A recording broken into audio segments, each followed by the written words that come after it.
एक बार फिर मुस्लिम समाज के लोगों ने एक मिसाल पेश कर दिया है जिसकी सराहना चारों तरफ की जा रही है। बच्चों की पढ़ाई के लिए मुस्लिम समाज के लोगों ने स्कूल के संचालन के लिए मस्जिद का परिसर दे दिया। साथ ही बच्चों की पढ़ाई में कोई परेशानी ना हो इसके लिए पूरा ध्यान रखा है और इसके लिए नमाज के समय लाउडस्पीकर का इस्तेमाल भी बंद कर दिया है। मामला पश्चिम बंगाल के जलपाईगुड़ी का है, जहां एक मस्जिद की पहल काफी चर्चा का विषय बन गई है। अब मस्जिद में नमाज के लिए लाउडस्पीकर का इस्तेमाल नहीं हो रहा है। ऐसा निर्णय मुस्लिम समाज के लोगों ने बच्चों की पढ़ाई को लेकर किया ताकि उनको कोई परेशानी ना पहुंचे। मुस्लिम समुदाय के लोगों ने इस काम की सभी जगह सराहना की जा रही है। लोगों का कहना है कि बच्चों की शिक्षा को देखते हुए ये एक प्रशंसा करने योग्य फैसला है। इस संबंध में मस्जिद के इमाम नजीमुल हक बताते हैं कि मस्जिद में नमाज के लिए लाउडस्पीकर का इस्तेमाल नहीं हो रहा ताकि हमारे परिसर में बिना शोर शराबे के साथ बच्चे चुपचाप अपनी पढ़ाई पूरी कर सके। उन्होंने कहा है कि शिक्षा के बिना देश का विकास नहीं हो सकता है। तो एक तरफ जहां देश में नफरतबाज चिंटुओं की टोली देश में अराजकता फैलाने और देश के मुसलमानों को लगातार टारगेट करने का काम कर रही है, मुसलमानों के नमाज पढ़ने तक पे उन्हें जबरदस्ती परेशान कर रही है, नमाज पढ़ने के लिए इस्तेमाल की जाने वाली जमीन को लेकर के बवाल कर रही है, तो वहीं दूसरी तरफ इतना कुछ होने के बाद भी देश के मुसलमान सब कुछ नजरअंदाज करके इस तरह के नेक काम कर बार बार देश में मिसाल पेश कर रहे हैं और इन नफरतबाज चिंटुओं को मुंह तोड़ जवाब दे रहे हैं।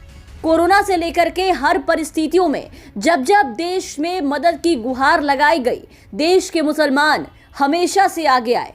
फिर वो चाहे कोरोना के वक्त में कोरोना पॉजिटिव लोगों को मस्जिद में जगह देना हो, उनकी सेवा करना हो, उन्हें प्लाज्मा डोनेट करना हो या फिर लोगों तक ऑक्सीजन सिलेंडर पहुंचाना हो। अब मस्जिद ने जो कदम उठाया है वो ऐसा कदम उठाया है कि इसके बारे में जो भी सुन रहा है वो तारीफ करने से खुद को रोक नहीं पा रहा। मस्जिद के प्रबंधन से जुड़े लोगों ने स्कूली बच्चों की पढ़ाई के लिए अपना परिसर दे दिया।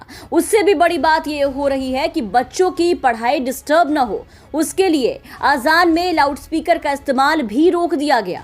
एक तरफ जहां पर एनसीआर से सटे गुरुग्राम में नमाज को लेकर के कई सप्ताह से विवाद चला आ रहा है, वहीं पश्चिम बंगाल की इस मस्जिद ने अपने कदम से मिसाल कायम कर दी है। ये मस्जिद पश्चिम बंगाल के जलपाईगुड़ी इलाके में स्थित है, जहां इलाके में कोरोना के चलते बच्चों की पढ़ाई का बहुत ही ज्यादा नुकसान हो रहा था। बिना शिक्षा के राष्ट्र का विकास नहीं हो सकता और इसे ध्यान में रखते हुए मुस्लिम समुदाय के लोगों ने इतना बड़ा फैसला किया कि बच्चों की क्लास के लिए मस्जिद के कैंपस में उन्हें जगह दी। मस्जिद में क्लास के लिए जगह तो दे दी गई, लेकिन उसके बाद भी दिक्कत थी क्योंकि मस्जिद में अजान के लिए लाउडस्पीकर का इस्तेमाल होता था, जिससे बच्चों की पढ़ाई डिस्टर्ब हो रही थी, उन्हें काफ़ी दिक्कत हो रही थी। मस्जिद के इमाम ने जब इस समस्या को देखा तो अजान में इस्तेमाल के लिए लाउडस्पीकर को सीधा रोक दिया। मस्जिद के इस फैसले के पीछे वहां के इमाम की प्रमुख भूमिका है, जिन्होंने इस बात को समझा और बच्चों की पढ़ाई को सबसे ज़्यादा महत्व दिया। उन्होंने खुद इस फैसले के बारे में जानकारी दी है। मस्जिद के इमाम निजामुल हक ने बताया कि हम बिना लाउडस्पीकर के नमाज अदा कर रहे हैं ताकि मस्जिद परिसर में पढ़ाई कर रहे बच्चे डिस्टर्ब ना हो, बिना किसी डिस्टर्बेंस के वो अपनी शिक्षा जारी रख सके। उन्होंने आगे कहा कि देश का विकास शिक्षा के बिना नहीं हो सकता। ये इतनी अच्छी पहल और इतनी नेक सोच देश के मुसलमानों की और ये कदम उन तमाम नफरतबाज चिंटुओं हिंदू संगठनों के मुंह पे करारा तमाचा है जो देश को तोड़ने और देश में बस माहौल खराब करने की कोशिश कर रहे हैं। Bureau report, the VPN TV.